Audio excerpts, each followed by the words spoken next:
भारत गौरव आचार्य श्री पुलक सागर जी गुरुदेव के प्रवचन और धार्मिक कार्यक्रम देखने एवं सुनने के लिए जिन शरणम मीडिया चैनल को अभी सब्सक्राइब करें और बेल आइकॉन पर क्लिक जरूर करें। धृतराष्ट्र सिर झुकाए, आंखों में आंसू, सब कुछ लुट गया देखते ही देखते। जिनके लिए सपने सजोए थे, जिनके लिए सब कुछ किया था, कोई नहीं बचा। उस धृतराष्ट्र के घर में ध्यान रखना, महल के एक कमरे में बैठे हुए धृतराष्ट्र नारायण श्री कृष्ण का प्रवेश हुआ। धृतराष्ट्र ने नारायण का अभिवादन किया और नारायण से पूछा कि हे नारायण, हे माधव, हे मधुसूदन, आज ये धृतराष्ट्र अकेला है इस महल में। जिसके 100 पुत्र पौत्र हुआ करते थे, आज धृतराष्ट्र के पास कोई नहीं है। गांधारी है, वह भी आंखों में पट्टी बांध कर बैठी है। धृतराष्ट्र ने कहा कि माधव, जरा इतना बताओ कि मैंने अपने जीवन में ऐसा कौन सा पाप किया था कि मुझे 100 पुत्रों की लाश पर आंसू बहाना पड़े। माधव, इससे बड़ा दुख संसार में कोई दूसरा नहीं होता है कि पिता के कांधे पर बेटे की अर्थियां उठती हैं, अपने ही सामने अपने पुत्र की मौत हो जाए, अपने ही सामने अपना पुत्र दुनिया से विदा हो जाए, और मैं अभागा धृतराष्ट्र आज यहां बैठ करके विलाप कर रहा हूं, रो रहा हूं। नारायण, मैंने अपने 100 जन्म खंगाल कर देख लिए, मुझे ऐसा कुछ नजर नहीं आया। ऐसा कौन से जन्म में कौन सा पाप हुआ था जिसके कारण मुझे 100 बच्चों की लाश पे आंसू बहाना पड़े। नारायण, जरा ये तो बताओ कि तुमने भी मुझे समझाया, शांति का प्रस्ताव लेकर आए थे, द्रोणाचार्य, कृपाचार्य, सबने मुझे मार्गदर्शन किया। मेरा अनुज विदुर मुझे समझाता रहा, लेकिन मुझे कुछ समझ नहीं आया। हे कृष्ण, मैं युद्ध नहीं चाहता था, मैं इसे टालना चाहता था, लेकिन दुर्योधन दुशासन की समझ ना आया। अब आज कृपा करके मेरी आत्मा को शांति मिले। मैं आत्मगिलानी से भर रहा हूं, अपने ही खानदान के रक्त से सने हैं मेरे हाथ। बस इतना बताओ मधुसूदन कि मैं नियति को बदल क्यों नहीं पाया, मैं नियति का परिवर्तन नहीं कर पाया, मैं होनी को नहीं बदल पाया। लाख मन को समझाया, क्या वजह है कि मैं होनी को अनहोनी ना कर सका। कृष्ण ने कहा, राजन, ये तुम्हारे ही कृत्यों का परिणाम है। एक बात ध्यान रखना, नारायण कृष्ण का कर्मयोग कहता है कि आदमी को जो कुछ भी प्राप्त होता है उसके कर्मों के फल से प्राप्त हुआ करता है। और यही जैन दर्शन कहता है कि यहाँ कोई किसी का दुश्मन नहीं होता, कोई किसी का मित्र नहीं होता है। आज तुम जिस स्थिति में आकर बैठे हो या जिस स्थिति में पहुंचे हो, इसके उत्तरदायी कोई और नहीं, हमारे ही कृत्य हुआ करते हैं, हमारी ही करनी हुआ करती है। ध्यान रखना, आज तुम्हें जो भी मिल रहा है, सुख मिल रहा है तो भी तुम ही कारण हो, दुख मिल रहा है तो भी तुम ही कारण हो, सम्मान मिल रहा है तो उसके जिम्मेदार भी आप ही हैं, और अपमानित हो रहे हैं तो उसके जिम्मेदार भी आप। घर स्वर्ग जैसा है तो उसे स्वर्ग बनाने में आप ही जिम्मेदार हैं, और घर नरक जैसा है तो उसे नरक बनाने में आप ही जिम जैसी करनी वैसा फल, आज नहीं तो निश्चित कल। नारायण कृष्ण ने कहा कि राजन, महाराज धृतराष्ट्र, ये बात 100 जन्मों की नहीं है। धृतराष्ट्र ने कहा कि मैंने 100 जन्म देख लिए, कुछ नजर नहीं आता। मैंने ऐसा कौन सा पाप कर लिया था कि मुझे 100 पुत्रों पे रोना पड़ रहा है। नारायण कृष्ण ने कहा, बात 100 जन्मों की नहीं है, बात तो 100 जन्म से पहले की है। शुरू की, ले जाओ उठा के। ये कंप्यूटर इंटरनेट का युग है, बाप आंख से डर सकता है, बेटा नहीं डरता है। विचार करिए।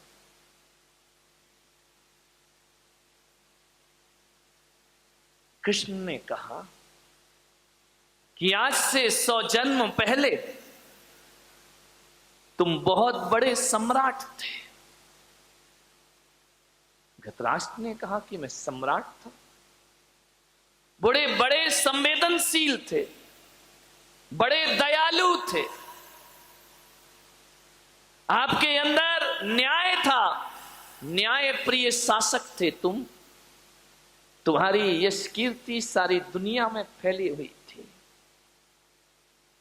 धृतराष्ट्र ने कहा कि हे माधव, क्या 100 जन्म पहले किए कर्मों का फल भी प्राप्त होता है? तो कृष्ण ने कहा कि कुछ कर्म ऐसे होते हैं जिनका फल तुरंत मिलता है, कुछ कर्म ऐसे होते हैं जिनका फल साल भर बाद मिलता है, कुछ कर्म ऐसे होते हैं जिनका फल 20 साल बाद मिलता है, कुछ कर्म ऐसे होते हैं आदमी के जिसका फल बुढ़ापे में मिला करता है, और कुछ कर्म ऐसे होते हैं जिनका फल अगले जन्म में मिलता है, और कुछ कर्म ऐसे होते हैं जिनका फल जन्म जन्मों के बाद प्राप्त हुआ। हजारों वर्षों के बाद भी कर्म अपना फल दे सकता है। कर्मों का कोई ठिकाना, कुछ कर्मों का फल तुरंत मिलता है, ज्यादा देर नहीं लगती है। कुछ कर्मों का फल साल भर बाद मिलता है। बच्चा साल भर स्कूल पढ़ता है, ट्यूशन पढ़ता है, कोचिंग पढ़ता है, फल कब मिलता है? एग्जाम के बाद मिला करता है। ध्यान रखिए, ऐसा तो नहीं होता है कि आप स्कूल गए, आज एडमिशन हुआ और कल डिग्री तुम्हारे हाथ में आ जाए। अरे स्कूल की कक्षाओं का फल मिलता है साल भर बाद, और यदि किसी को डॉक्टर इंजीनियर बनना है तो 10-10, 15-15 साल लग जाते हैं, तब जाकर कोई डॉक्टर इंजीनियर का पद। मोक्ष फल भी तुरंत नहीं मिलता है, बहुत तपस्या करना पड़ती है, जन्म जन्म करना पड़ता है, तब जाकर मुक्ति की यात्राएं हुआ करती हैं। ध्यान रखिए, कुछ कर्मों का फल तुरंत, कुछ का साल भर बाद, कुछ कर्मों का फल बुढ़ापे में मिलता है। जैसा व्यवहार बच्चों से करोगे, बुढ़ापे में वही लौटकर तुम्हारे पास वापिस आएगा। यदि बच्चों के साथ अच्छा जिंदगी जिया, अच्छे से सामंजस्य बना करके रखे, बच्चों पर क्रूरता नहीं की, तो बुढ़ापे में बच्चे तुम्हारा सम्मान करेंगे और स्वागत करेंगे। और यदि क्रूरता की तो ध्यान रखना, कितना सुंदर मकान बना लो, तुम बेटे के लिए मकान बना रहे हो, बेटा तुम्हारे लिए वृद्धाश्रम बना रहा है। ध्यान रखिए, कर्मों का फल तुरंत मिलता है। धृतराष्ट्र, 100 जन्म पहले तुम बहुत न्यायप्रिय राजा थे, सारी दुनिया में तुम्हारी धाक थी, लेकिन तुम में एक कमी थी। एक बात ध्यान रखना, 1000 गुण हमारे जीवन में हो और एक अवगुण आ गया तो 1000 गुणों में पानी फेर दिया करता है।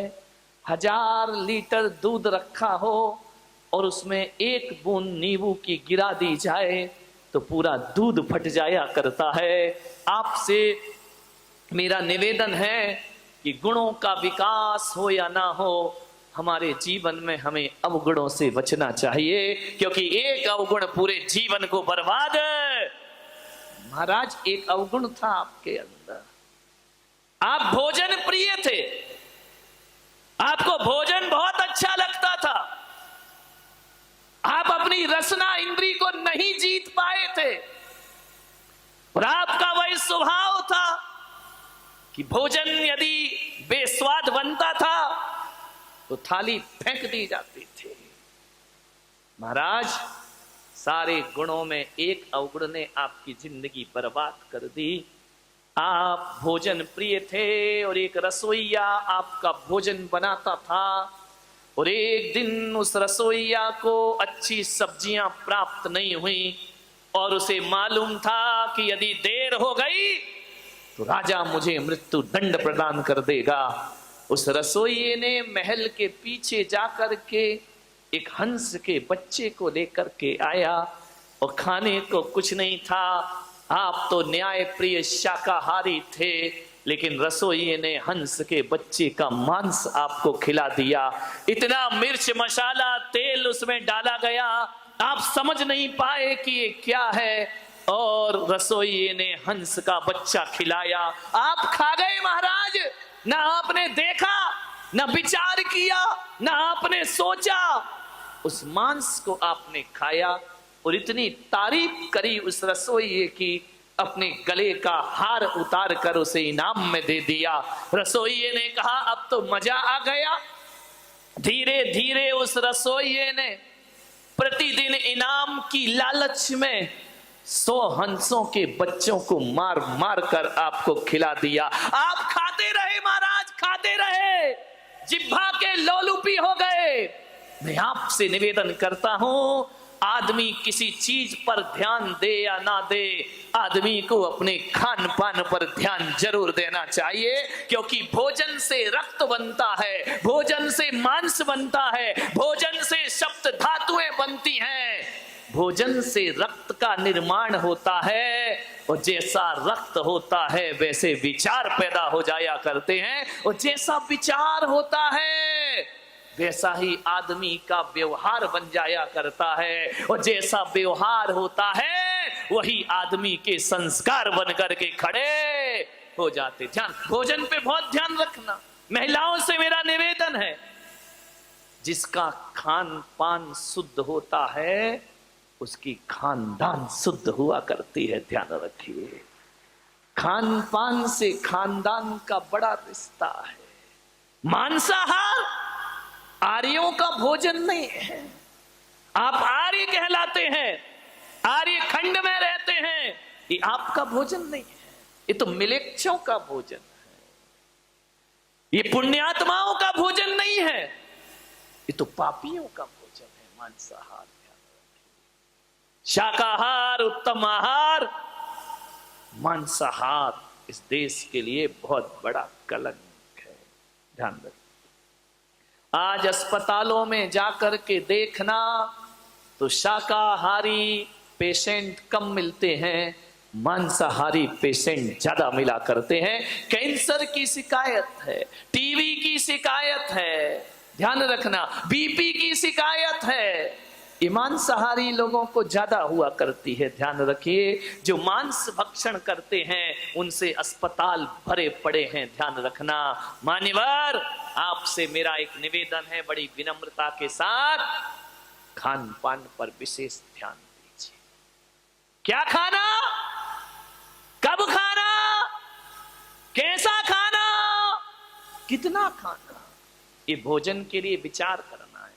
क्या खाना, कब खाना, कैसा खाना और कितना।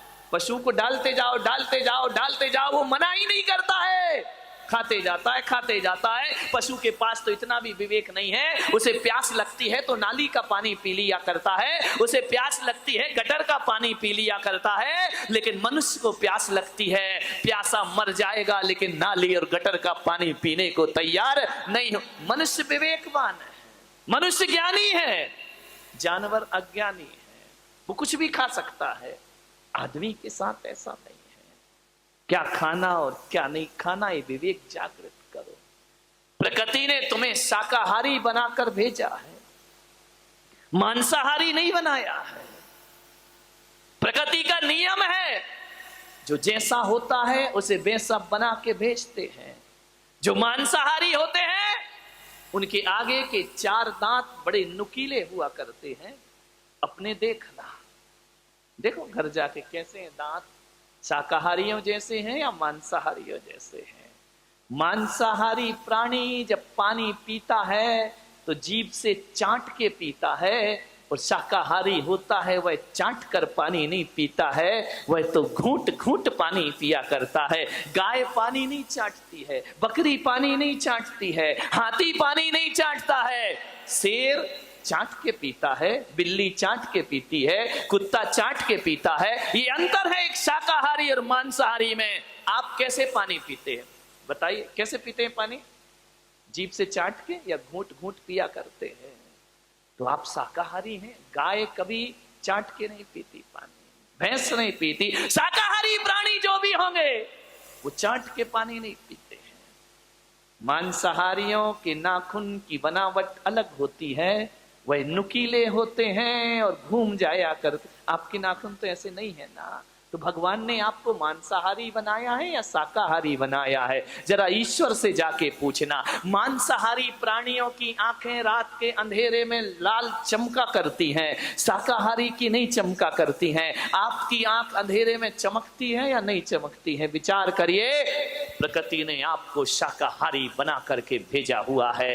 एक बात याद रखना, मांसाहार करोगे तो मांसाहार में केवल मांस ही नहीं खाते हो, उनके संस्कार और पशुओं की पशुता का भी भक्षण कर जाया करते हो। और यही बात है कि जैसे जानवर बात बात पे झगड़ा कर लेते हैं, एक दूसरे को मारने को तैयार हो जाते हैं, जैसे जानवरों के पास कोई आचरण नाम की चीज नहीं होती है, वैसे ही देखना मांसाहारी बात बात पर झगड़े करते हैं। उनके पास भी आचरण और व्यवहार नाम की चीज, उत्तेजनाएं, क्रोध, तामसिक प्रवृत्ति मांसाहारियों की होती है।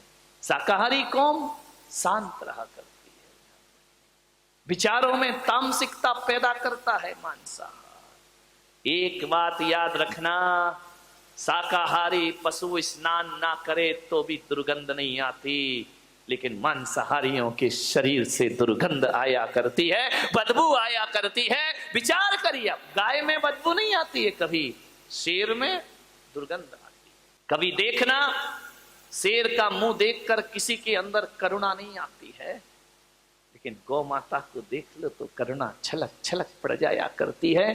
गाय के चेहरे पर बड़ा भोलापन हुआ करता है, गाय के चेहरे पर ऐसा वात्सल्य टपका करता है, शेर पर नहीं टपकता है। ध्यान रखना। राजन, तुमने 100 हंसों का मांस खाया है, आज उसका ये दुष्परिणाम है कि तुम्हें 100 बच्चों की लाश पे आंसू बहाना पड़ रहे हैं। ध्यान रखिए, तुमने भी तो किसी के बच्चे छीने थे, तुमने भी तो क्रूरता से धृतराष्ट्र ने कहा कि महाराज वो तो मेरे अनजान का कृत्य था, क्या अनजान के किए पापों की भी सजा मिलती है कि जानबूझकर किए पापों की सजा मिलती है? आदमी यही सोचता है कि जो पाप जानबूझ के किए जाते हैं उनका फल ज्यादा मिलता है। मैं पुलक सागर कहता हूं, कर्म तो कर्म है, चाहे बेहोशी में करो चाहे होश में करो, उनका फल तो प्राप्त। आप एक बात बताइए, बारामती के लोगों से मैं पूछ रहा हूं, किसी के घर आप गए, बैठने गए, और यदि उसने 2 गिलास रख दिए दूध के, एक में जहर मिला है और एक में नहीं मिला है, आपको नहीं मालूम किसमें जहर है किसमें नहीं है, और आप जहर वाला गिलास पी गए, फल मिलेगा या नहीं मिलेगा?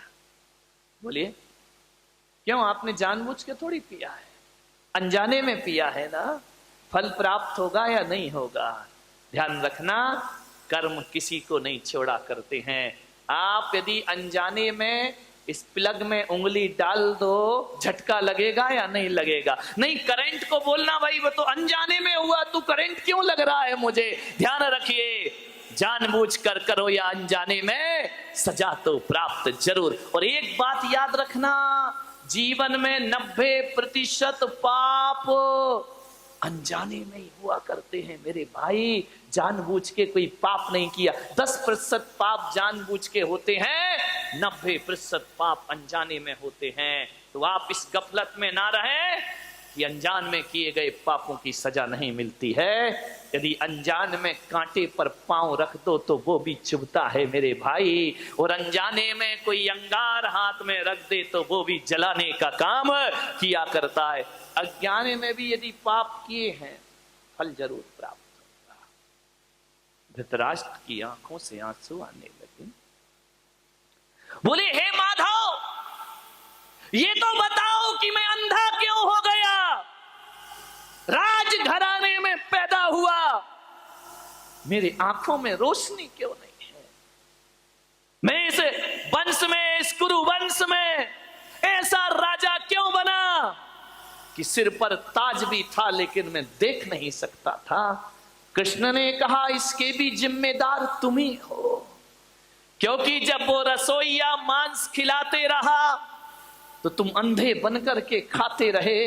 तुमने ये भी नहीं पूछा कि ये क्या है, क्या बना रहा है। तुम रंग और स्वाद में डूब गए थे। आंखें होने के बाद भी तुमने आंखों से देखा नहीं। तो कर्म ने कहा कि जब आंखें होकर भी उपयोग नहीं करता है तो अगले जन्म में से अंधे की पर्याय में पैदा कर। ध्यान रखिए, समझिए कर्म प्रकृतियों को। आंख होते हुए भी आप नजरअंदाज कर रहे हैं तो आपको ये आंखें दोबारा मिलने वाली, इसलिए धृतराष्ट्र तुम अंधे हुए। बोली द्रौपदी की तो आंखें हैं, ये पट्टी बांध कर क्यों बैठी है? बोली इसलिए इसका भी कर्म है। वो जो हंसों का मांस खिलाते रहा वो रसोइया कोई और नहीं, ये द्रौपदी ही है, जो इनाम के लालच में तुम्हें हंस के बच्चे खिलाते रहा। आंखें होकर भी इसने अनदेखा किया, इसलिए आंख होकर भी आंखों में पट्टी बांधने को मजबूर हो गई। अब विचार करिए, रोशनी होकर भी दुनिया नहीं देख पाई गांधारी, ये तुम्हारे ही कर्मों का फल हुआ।